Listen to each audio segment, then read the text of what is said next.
This is kind of exciting. This is very exciting. When's the last time that Lotus released a new car? 2008? Long with time. the 2009 model Lotus Evora? Long time. This is a new car from Lotus, built on the Evora chassis, but this is the long-awaited Emira, and we are in it together, and that is pretty cool. I've really been thinking about this for you. So have I. That's good we're both thinking that. I really That's have, good. because I've thought, the Emira, we've got to drive it, and I feel like I want you to get one. I really do. They are really cool. I want you to have one. Yeah, we haven't done much with it, and I'm already pretty much in love. It's pretty great. I figured.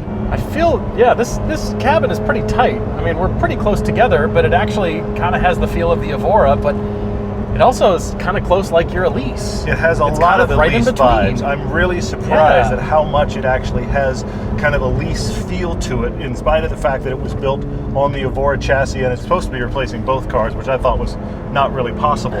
But there is a bit of an Elise feel to this. I agree. I want to clarify the difference, though. This isn't a cramped cabin. No, the pedals not. are close together. They actually remind me of my Elise. The pedals are very close together. Wear some narrow shoes. Yeah. But in spite of being a small cabin, I don't feel like we're crammed in here. I've got headroom.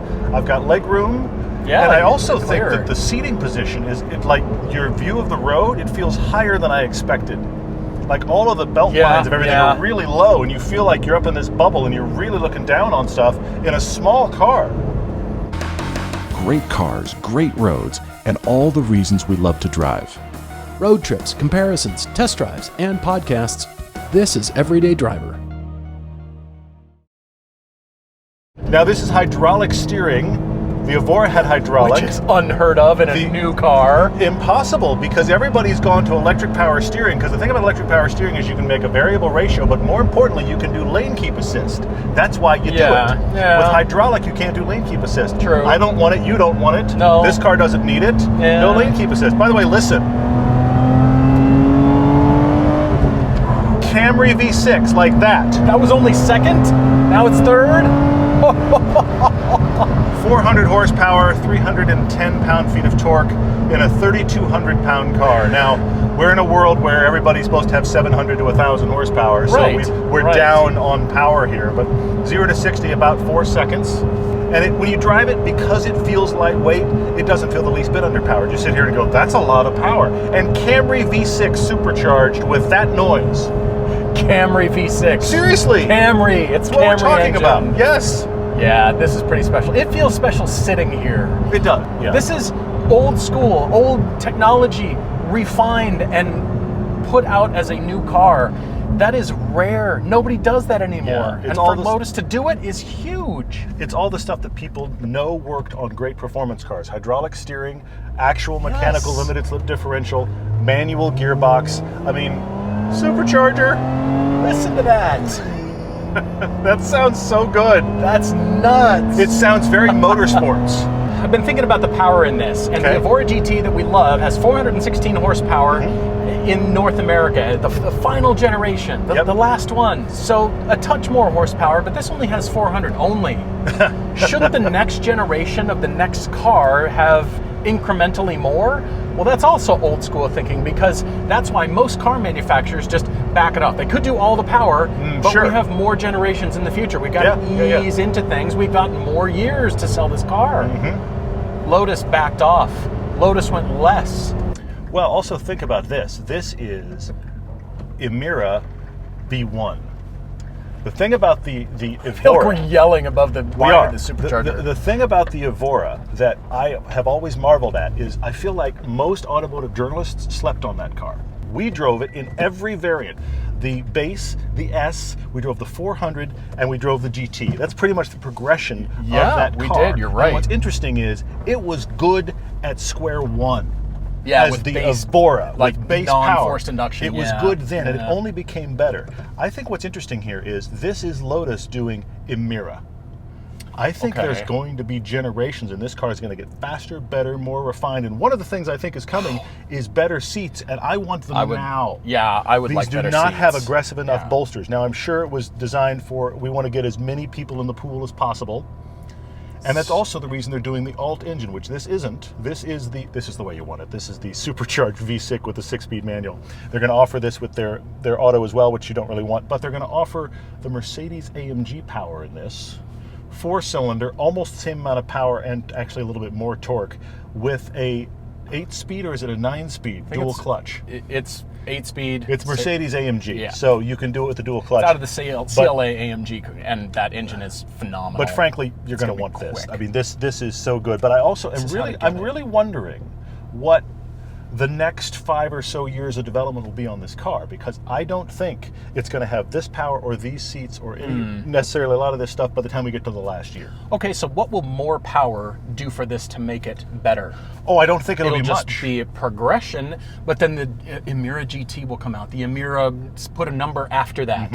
It'll come out more, better, faster. Sure, but this is brilliant as it is. I totally agree. And it kind of keeps the cost down. If there are going to be future models, this will keep the cost down. And yes, this is the one you want. Look at this thing. It's absolutely so gorgeous. Yeah. And Lotus can get away with this because this isn't a car for everybody.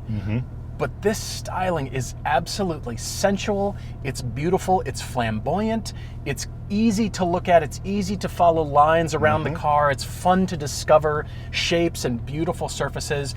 And then you get in. Okay. And then this isn't really a supercar, this isn't a hypercar, but that's okay. Lotus is not in the business of building anything but focusing on that. The shifter, the wheel, it's the driving. power. It's driving. Yeah. This instrument panel could be in almost any economy car. The IP instrument part, notwithstanding, but look at the switchgear. That could come out of a Corolla or a Camry or something. Yeah. The volume knob is not that interesting. The drive mode is actually fine. I noticed the toggle actually illuminates the drive mode. It sort of wakes it up, and then to select what you want, you have to do it again. You have to do it 2 times. That's frustrating. To get to what you're driving along and you want to change the drive mode. You hit the drive mode toggle, and all that does is tell the system you want to change it. And then you have to look, and then you have to change it. That should be one move. It should you should just reach over and be like, drive mode, done. But okay, I actually like this interface a lot. I think it looks very classy, very stark. I think it's very nice. Yeah. Of course, you can do Apple CarPlay. It's not the fastest thing ever. It's not. No, it's not. And it's not flamboyant at all. But I think the simplicity plays to the Lotus history and plays really well. I actually like this digital gauge cluster, which changes a little bit depending upon how you set it up and what your mode is. You can tell mode there, but again, it's 2 toggles to make the mode happen. Have you seen the mesh? We are children, aren't we? There's a mesh down here. It's a cage trapping the gear shift lever move. You can see the linkage. We're all just kids going, well, that's really cool. You don't want to do it while you're driving. Don't do it while you're driving. Forward. That's what the passenger can do. But it's so cool looking. The fact is. that they expose this. Why don't other car companies do this coolness? Well, that was the thing that a lot of Elise owners did in the aftermarket. And I think it's interesting that they created a caged version, and they did it, and they carried over for this. That's pinch really, a finger really cool. in there. No, but I'm sure there were lawyers involved. Speaking of lawyers, they have a start-stop button here in the middle, which is really cool, but it has a don't accidentally hit this red cover over it, which isn't really necessary. It always closes, though, in case you bump it while everybody's you're driving. finding a different way to fire it. I like to just put my hand on the center console and put my thumb underneath and go fire. That actually kind of feels kind of cool. It's the claw covering. It is the claw, yeah, for sure. I really like this interior. This interior feels uniform, and that was the issue with the Evora, is that the Evora felt a little bit cobbled together. The interior was actually fine. It didn't bother me. With all the little cobbled together, this feels like we need to make something that feels like it was for this car. I take your point. It's still simple. It's very but it simple, all feels like it's cohesive, and it was for this car. For sure. And I do like that. I mean, you see Volvo switchgear over here. Sure. Oh yeah, Geely owns both Volvo and Lotus. Same parent company. Fine, I'm fine with that. But the screen is just basic. It's not a sculptural, crazy design. No. And that's they didn't fine. go nuts in here, but that also keeps the cost down, which is a good thing. Have you noticed that when you actually change the driver mode, I'm going to do it here while we're stopped, it shows you on graphs here, it shows you what it's changing. What it's it's changing done, essentially the throttle response, the amount of exhaust sound, and how much stability control there is. But keep in mind, this is not a car with shocks that change. It has one set of shocks. This happens to be the sport setting of the suspension. I think I probably would go with touring, but this is the sport setting of the suspension. And when you're not on perfect roads, it's a little bit stiff. It definitely feels like it's designed a little more for tracking. If you were going to use this as a daily, and I would love to use this as a daily, I know you would. It would be That's touring. why I want you to have one. But keep in mind, when you're changing these modes, it's throttle response, exhaust, and stability control. That's all it's changing. There's nothing it can change in the wheel because it's hydraulic. There's nothing it can change in the suspension because it's wishbones all around, but this is the suspension. That's great, Which actually. is very cool. It's very pure. Yes, absolutely. Very driver pure, focused. You have me a little scared about riding over there since I have nothing to hang on to. I mean, but you're you need going to be drive. thrown around. The seats need more bolsters. They do, for sure.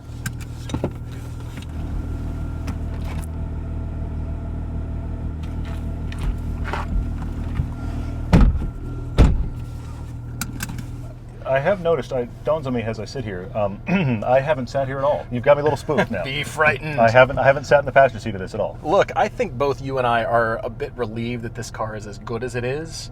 Yeah. And it's so focused on what it's supposed to do. Kind of what we expected, but there's still a lot to discover.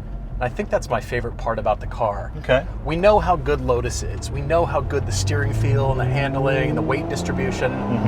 But I think there's so much to discover here, and this has now recreated the benchmark. Lotus is not an engine builder. I don't care about seat making or brakes, for sure. wheels and tires and exhaust systems, and that's all supplier stuff. They take all the parts and they figure out how to make the dynamics awesome. That's what they've always done. But that first corner, as soon as you dip into your first corner in the Emira, you will love it. It's actually fun from over here, too. So much information right here. It's really good. Okay, what's my line going to be? There's my apex right there. Yeah. And then let's add power. And it's just going to be so much fun, which is the entire point of owning a sports car. Yes. There's just fun to be had. And like you always say about your Elise, low speeds and high speeds, it doesn't matter. You're cackling at 10. True. You're cackling at 90. You're freaked out at 110. But okay. This does that. It really does that well. I'm very impressed at how much fun it is all the time and engaging all the time. I mean, there's no real driver aids here. No. There's no, shift assist here. You got to do it yourself, which is sort of like the challenge. Yeah. And at no point does the Emira help you, the driver. It's very good, but it's not here to assist you in driving better. True. If you don't leave your foot in it through a corner, it'll let you know. Yeah. Just like every mid-engine Lotus. But the beauty is the limits are so high. Oh, look at that. Oh, it's just, you feel the suspension, you feel the double wishbone, and that is so important as far as the stability and how the car rotates. And this has the optional Cup 2s on it, which are unbelievable. But it's just so good. It's so much fun, and there's so much discovery to be made here, which is so excellent. And the biggest thing that I've been thinking about as we've spent time with the car is that everybody talks about doing something to their car to make it better. Okay, all right. I want to do something to it. I need to try to overcome some sort of perceived shortcoming in your mind. Okay. Well, it could use a little more power. The brakes should be better. I should change seats. I should do something to it. Of course, you can tune way out of class, but it struck me, there is nothing you need to do to the Emira. Okay. You don't need to do anything. Lotus will. Yeah. Let Lotus do that. Lotus is going to, yeah. Fine, let them do it. Let them extract more out of it. All they have to do is add good seats to this. That's it. Yep, you're right. But let them find better handling. Okay, they're in a competition with themselves to find something better than this and more fun. Okay, have fun with that, guys. Meanwhile, we'll just be back here enjoying this thing. Unbelievable. You'll feel like you turn in, you think, I missed my line. Have you tried turning in harder? I think it might be more impressive from this seat. Try it. Because I know how easy it is from that seat. And I'm sitting over here in this seat going, no. Turn in, and then, oops, I missed it. No, you didn't. Just turn in harder. Try it sometime. Yeah. How can you not smile and I agree. just love this thing? I agree. It's really, really great. I have to admit, I want Porsche to make something this raw, this okay, that's a throwdown. This all right. Sort of, it's just got character inherent by leaving some things alone. You know what? We didn't pay as much attention to the brakes. We sourced them or something. You know what I mean? Like, we really focused on one thing and one thing only, and that's the chassis. Remember that badge, Handling by Lotus? Handling by Lotus. Handling by Lotus. This is just so much fun. It's really good. I see why they're just sold out. And keep building them. Add power. Don't add power, but put better seats in them.